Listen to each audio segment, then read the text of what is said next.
Hello friend, welcome. मैं उम्मीद करूंगा कि आप सब लोग ठीक से होंगे। आज का जो मेरा मुद्दा है वो बहुत महत्वपूर्ण मुद्दा है। मुद्दा ये है कि information to police and their power to investigation, यानी जो पुलिस के इत्तला मिलती है और उनके बारे में जो अन्वेषण की जो शक्तियां हैं, इन्वेस्टिगेशन की जो शक्तियां हैं, जिसे तहकीकात कहा जाता है। तो हमने जो है अब तक जो है 177 तक हम बता चुके हैं इन रिपोर्ट को हाउ सबमिटेड तक। अब मैं जो अगला सेक्शन में शुरुआत करूंगा वो सेक्शन है कि अन्वेषण और प्रारंभिक जांच करने की शक्ति। यानी कहने का मुराद ये है कि जो investigation power to hold investigation और प्रिलिमिनरी इंक्वायरी की बात करता है। देखिए, जब आप कभी कोई रिपोर्ट दाखिल करते हैं, चाहे वो पुलिस द्वारा हो, चाहे वो कंप्लेंट द्वारा हो, तो मजिस्ट्रेट चाहे तो उस मामले को क्या जांच कर सकता है, क्या कर सकता है, इंक्वायरी कर सकता है। इंक्वायरी की डेफिनेशन ये है कि इंक्वायरी कौन करेगा। इंक्वायरी मजिस्ट्रेट या न्यायालय करेगा। न्यायालय या मजिस्ट्रेट करेगा जो जुडिशियल पद पर होल्ड करता हो। और उसके बाद में इन्वेस्टिगेशन पुलिस ऑफिसर करेगा, incharge of officer police station. अब सवाल यह होता है कि मामले को मजिस्ट्रेट पर निर्भर है। मजिस्ट्रेट के पास कोई रिपोर्ट मिल जाता है, उस रिपोर्ट को जो है क्या करता है कि अगर उसे लग जाए कि इसमें जो है इन्वेस्टिगेशन के लिए जरूरी है, तो क्या है वो इन्वेस्टिगेशन का आदेश दे सकता है। यदि यही बात 178 कहता है, पावर टू होल्ड इन्वेस्टिगेशन और प्रिलिमिनरी इंक्वायरी, यानी द मजिस्ट्रेट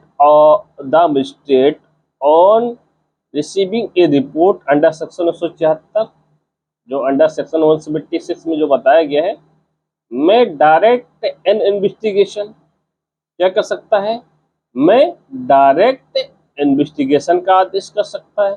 और he if think fit at once proceed or depute any magistrate subordinate to magistrate to him proceed, यानी भी किसी भी अपने जो सब ऑर्डिनेट मजिस्ट्रेट होते हैं उनको भी ये कह सकता है। और तो हिम प्रोसीड करिए, केस को क्या करे, प्रोसीड करे। चाहे वो क्या कर सकता है, प्रिलिमिनरी इंक्वायरी कर सकता है, to otherwise dispose of the case. अगर वो केस जो है खत्म नहीं कर दिया गया है, डिस्पोज नहीं कर दिया है, तो अपने अधीनस्थ अधिकारी जो अपने अधीनस्थ मजिस्ट्रेट होते हैं उन्हें जो है प्रिलिमिनरी इंक्वायरी करने का आदेश दे सकता है न्यायालय। और ये कहाँ दे, जो प्रोवाइडेड है इन दिस संहिता, यानी इस संहिता में जो प्रोवाइडेड है। अब बात करते हैं कि police officer power to require attendance of witness. यानी आपने सुना होगा कि जब पुलिस अधिकारी जो है वो क्या करता है, किसी भी गवाह को वो बुलाता है ना, तो उसकी क्या इंक्वायरी जो उसको बुलाने का दावतनामा भेजेगा कि भैया आप आ जाइए फला टाइम पर। किसको दावतनामा भेजिएगा, जो मामले से संबंधित से परिचित व्यक्तियों को, जो मामला उसके आंखों के सामने घटा हुआ हो, जो उसके इर्द गिर्द हुआ हो, उन्हीं व्यक्तियों को नोटिस भेजा जाएगा ना कि जो इस मैटर से जुड़ा हुआ हो, गवाहों का जो है भेजा जाएगा। यही बात कहता है कि 179 कहता है, any police officer making in investigation under this chapter में by order in writing required the attendance before himself or any person being within the limit of his own or any adjoined station who is from the information given or otherwise appear to acquainted with the fact and circumstances of the case and such person shall be attendance as so required। यानी कि कोई भी police officer इस chapter के according जो investigation कर रहा है और अपने पुलिस स्टेशन के या किसी के पास जो पुलिस स्टेशन हो और उसके बाउंड्री के अंदर एग्जिट करता हो, तो किसी ऐसे पर्सन द्वारा जिसको इत्तला दी गई है या वो उस मामले के जो है जानता पहचानता हो, उससे प्रतीत होता हो, तो उसे अपने समक्ष जो है हाजिर करने के लिए लिखित ऑर्डर करेगा, लिखित आदेश करेगा कि वो उसे जो है वो फला समय पर वो हाजिर हो। लेकिन यहाँ पर यह है प्रोविजो है। प्रोविजो किससे जोड़ा गया है कि provided that no male person under the age of 15 years above the age of 16 years or a woman or a mentally or physically disabled person or a person with a accurate जो है illness shall be required to attend at any place other than he place in which such person reside। यानी इसमें ये proviso है कि या सबको तो बुलाया नहीं जा सकता थाने में, किसी तरह से हर किसी को प्रिविलेज दिया जाता है कि अगर वो बालक है तो बालक को आसानी से थाने में बुलाना बालक के जीवन में जो है दूषित प्रभावित हो सकता है, और कोई या 60 वर्ष से अधिक बुजुर्ग है तो उसे बुलाने का कोई नियोजित नहीं बनता है, या कोई महिला हो या किसी मानसिक रूप से या शारीरिक रूप से जो है वो डिसेबल हो, तो ऐसे व्यक्तियों को जो है ऐसे व्यक्ति को गंभीर रूप से अगर वो बीमार है, बीमार से ग्रस्त है, तो जहाँ भी समझेगा पुलिस जो है वहाँ जाकर जो है उसके निवास पर जो है या उसके स्थान पर जो है हाजिर होने की अपेक्षा नहीं कि आप थाने में आइए, वो जाकर वही रिकॉर्ड करेगा। अब बात आता है कि फिर प्रोविजो है provided further that if such person is willing to attend at the police station such person may be permitted so to do. यानी कि परंतु यदि ये है कि ऐसे व्यक्तियों पुलिस थाने के हाजिर होने के लिए अगर सहमत हो तो ऐसे व्यक्तियों के लिए क्या कर सकते हैं, परमिट कर सकता है कि आप जो है जो कोई भी व्यक्ति अगर अपनी सहमति दे सकता है, अगर बीमार है या कुछ भी है, और वो अगर पुलिस के थाने में अगर वो रिकॉर्ड जो है अपना स्टेटमेंट रिकॉर्ड कराना चाहता है तो police so to do permitted कर सकता है, सब जो है ये बात कहता है। अब दूसरी बात ये कहता है कि बहुत इम्पोर्टेंट होता है कि आपने कभी सुना होगा कि पुलिस के थाने से आपको जो आने जाने का दिन भर का एक्सपेंस आपको मिला है? कभी नहीं मिला है। लेकिन कानून ये कहता है कि अगर आपको पुलिस द्वारा विटनेस के तौर पर बुलाया जाता है तो आपको पुलिस जो है आपको खर्चा पे करेगा। इसमें कहता है द स्टेट गवर्नमेंट में भी रूल्स, क्या है, स्टेट गवर्नमेंट जो है रूल बनाएगा, made in this behalf provided for the payment by the police officer for the reasonable जो है expense of every person attending under subsection 1 at any place और अदर देन रेसिडेंस। तो अगर मान लीजिए कि कोई 1000 कमाता है या कोई डॉक्टर है या कोई स्पेशल पर्सन है जिसको बुलाने के लिए लॉस होता है, तो उसके जो एक रीजनेबल एक्सपेंस होता है वो स्टेट गवर्नमेंट रूल बनाकर उसे प्रोवाइड करे, ये प्रोविजंस करता है। और उसके बाद में ये कहता है कि अब हम आते हैं नेक्स्ट में, तो कहता है 180 में examination of witness by police. जो पहले हम CRPC में 161 पढ़ते थे तो अब यहाँ पढ़ेंगे 180 में, यानी जो है जो साक्षी होते हैं उनके विटनेस के बारे में बात करता है, एग्जामिनेशन ऑफ विटनेस के बारे में बात करता है। जो पहले 161 में बात करता था, अब वो कहाँ है, 180 में है। नोटिस कहाँ दिया जाएगा, नोटिस 179 में दिया जाएगा, ठीक है। और इन्वेस्टिगेशन की प्रक्रिया कहाँ है, 176 में है। FIR कहाँ है, 173 में है। नॉन कॉग्निजेबल ऑफेंस कहाँ है, 174 में है। और 175 में क्या है, 175 में आप क्या बताएंगे? 175 में जो है आपको क्या मिलेगा? 175 में जो है 175 आपको जो है, मैं खुद बोल रहा हूँ कि 175 में क्या है। हाँ, 175 में है कि police officer to investigation cognizable offence, जो है संज्ञेय अपराध में जो है इन्वेस्टिगेशन के बारे में बात करता है। अब हम इतना आपको मोटे मोटे तौर पर याद रखना है। दूसरी बात ये कहता है कि जो है पुलिस द्वारा साक्ष्यों का एग्जामिन करेगा, जो 161 में कहा गया है। तो मैं इसको रीड करता हूँ। Examination of witness by police, यानी any person of officer making in investigation under this chapter or any police officer not below such rank as the state government may be general or special order prescribed in this behalf, acting on the requisition of such offer may be examined orally any person supposed to be acquainted with the fact and circumstances of the case। अब इसका मुराद ये है कि कोई police officer जो है इस chapter के अकॉर्डिंग जो है वो इन्वेस्टिगेशन कर रहा है, तो ऐसे ऑफिसर जो है ये रिक्वायर्ड करेगा कि पुलिस अधिकारी से जो पुलिस अधिकारी जो बयान लिखेगा स्टेटमेंट के, वो एसआई हो, यानी आयु हो, वो उसके नीचे का ना हो।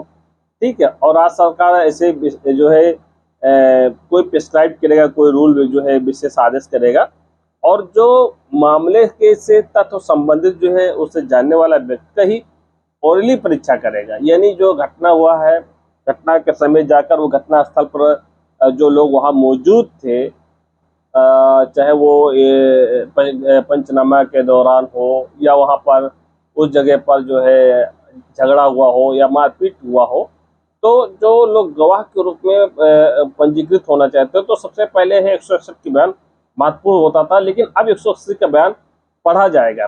और 180 बयान के तहत जो है वो प्रोसिक्यूशन जो है क्या करता है कि वो बयान भी रिकॉर्ड करवाता है। वही से बयान फॉर्मेट जो है प्रोसिक्यूशन महोदय जो है न्यायालय के समझ जो है खूब अच्छे तरीके से लिखवाते हैं।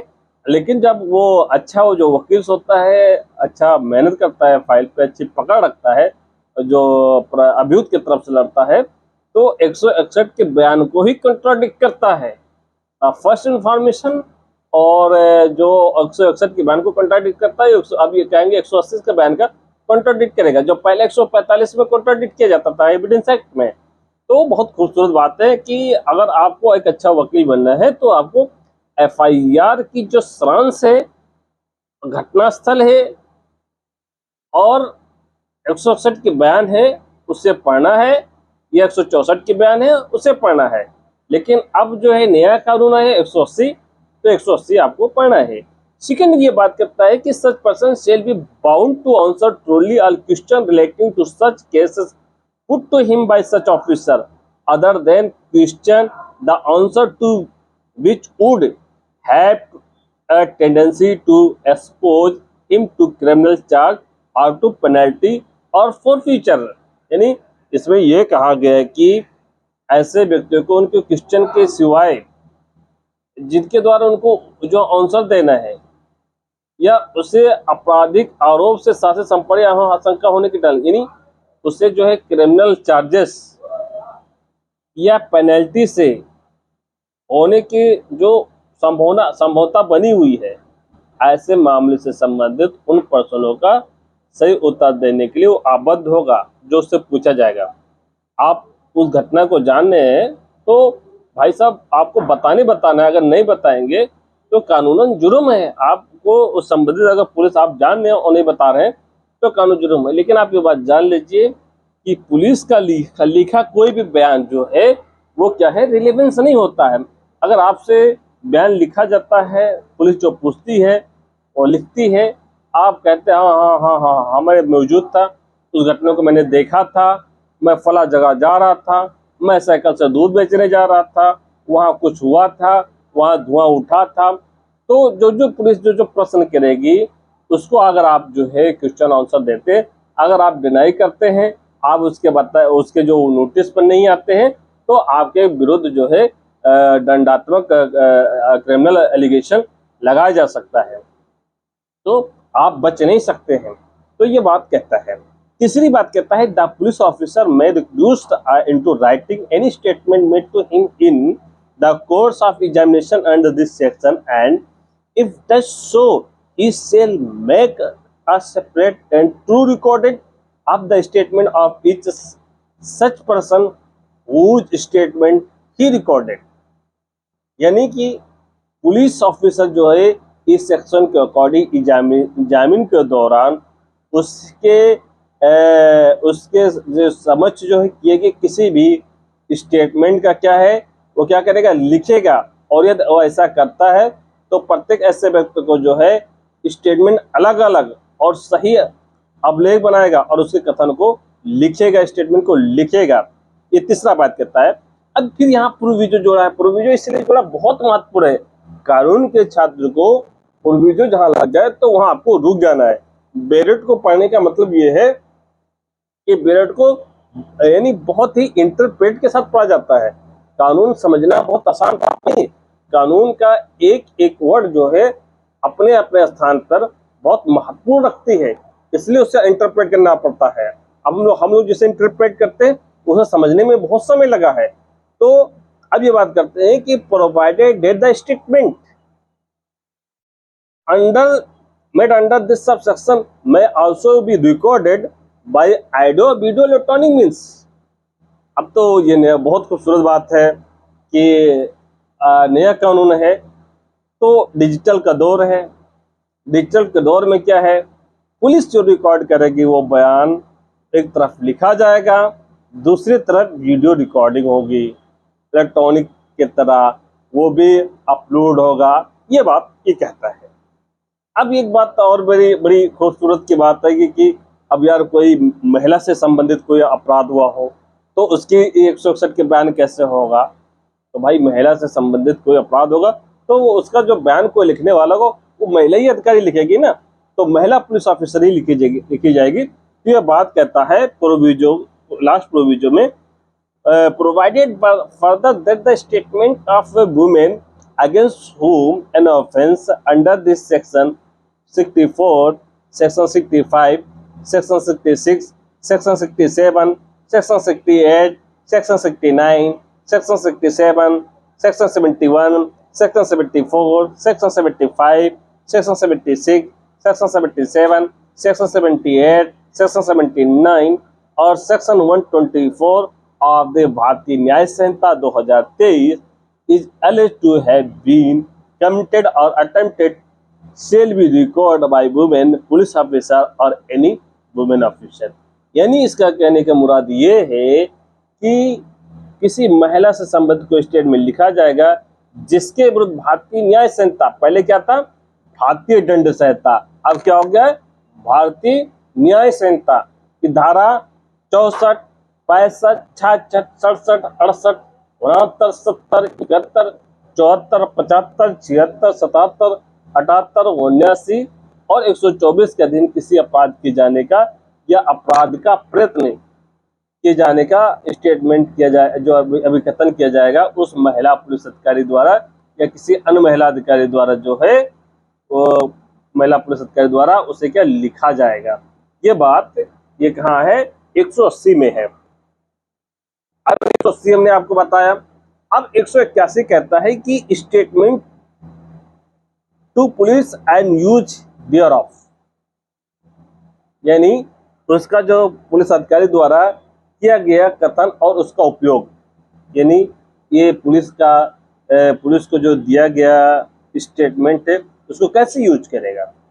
तो कहता है no statement made by any person to a police officer in this course and in investigation under this chapter shall if reduced in writing by sign by the person making it, nor shall any such statement or any recorded thereof whether in police diary otherwise or any part of such statement or record be used of any purpose save as and after provided in any inquiry or trial respect of any offence under investigation at that time when such statement was made। अब इसमें यह कहा कि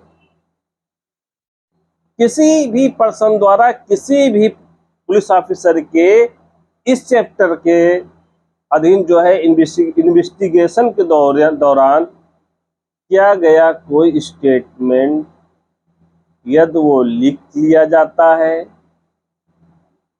या ऐसे statement करने वाले व्यक्ति द्वारा सिग्नेचर नहीं करता है और ना ऐसा कोई कथन करने कोई अभिलेख चाहे वो पुलिस डायरी में हो या ना हो, चाहे ऐसे करने वाला अभिलेख चाहे पुलिस डायरी में हो या ना हो, और ना ऐसे कथन को अभिलेख में कोई भाग या कोई भाग हो या किसी अपराध की ऐसे कथन के जन अन्वेषणाधीन है या जांच विचार के पश्चात उपनित सिवाय जो प्रयोजन के लिए उपयोग में लाया जाएगा।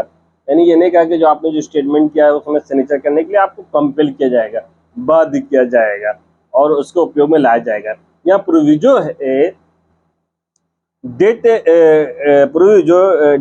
When any witness is called for the prosecution in such inquiry or trial whose statement has been reduced into writing aforesaid any part of his statement is duly provided may be used by the accused and with the permission of the court by the prosecution to contradict such witness in the manner provided section 148 of the Bharatiya Sakshya Adhiniyam 2023 and when any part of such statement is so use any part thereof may also be used in the re-examination of such witness but for the purpose only explaining any matter referred to in this cross examination। यानी कहने का मुराद ये है कि सारे कथन सारे लेख प्रोसिक्यूशन महोदय द्वारा पुलिस द्वारा वो लिख लिए जाते हैं। अब उसका क्या है कि अभियुक्त के द्वारा जो है उस कथन को क्या करेगा, क्रॉस भी कर सकता है, एग्जामिन भी करवा दिया जाएगा। यह बात है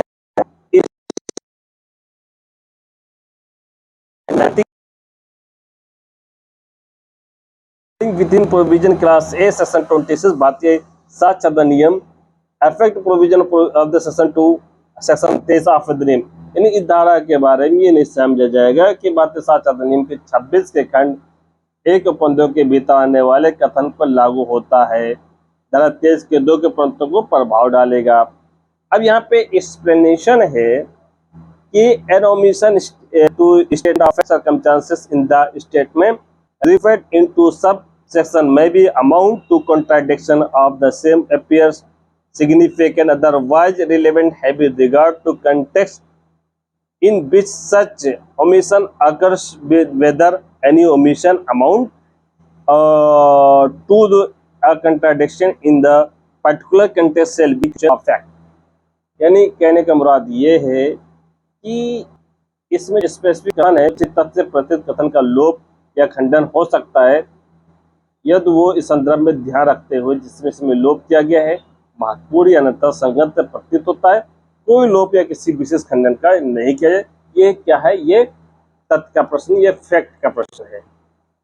अब बात करते हैं कि हम no endorsement to be offered, ठीक है। अब हम बात करते हैं कि कोई उत्तर दिया जाएगा,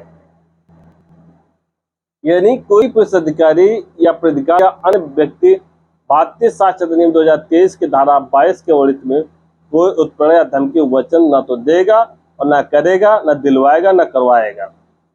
यानी भाई अगर पुलिस महोदय हैं, अगर बंदूक के नोक पर या कोई गवाही लिखाना चाहते हैं और वो गवाह डर के कारण, भय के कारण वो गवाही दे देता है, तो इसमें ये कहा गया है कि भय और डर के से गवाही नहीं दिलवाना चाहिए। यानी ये कहता है कि no police officer or other person in the authority shall offer or make or record to be offered or made any such endorsement, threat or promise at the mention in section 22 of Bharatiya Sakshya Adhiniyam 2023। Second है but no police officer or other person still prevent by any question or otherwise any person from making in the course of any investigation under this chapter any statement which he may be disposed to make of his own free will।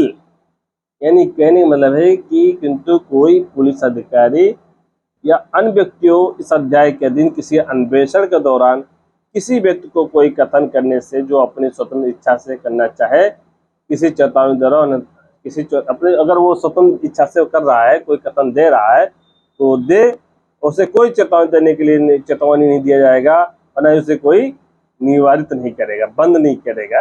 ये बात कहता है कि परंतु इस धारा के अंदर 183 धारा के चारों बंदों को कोई प्रभाव नहीं डालेगी, ये बात है। तो अब मैंने ये पुलिस द्वारा बयान लेने की प्रक्रिया के बारे में मैं आपको बताया हूँ कि पुलिस जब साक्ष्यों के बयान कैसे लेंगे, तो इससे संबंधित मैं सेक्शन जो है 179 से लेकर जो है 182 तक आपको बता दिया हूँ। नेक्स्ट में आपको जो है रिकॉर्डिंग कन्फेशन एंड स्टेटमेंट से लेकर जो है आगे जो भी होगा वो धारा को कवर करूँगा। थैंक यू, अल्लाह हाफिज़।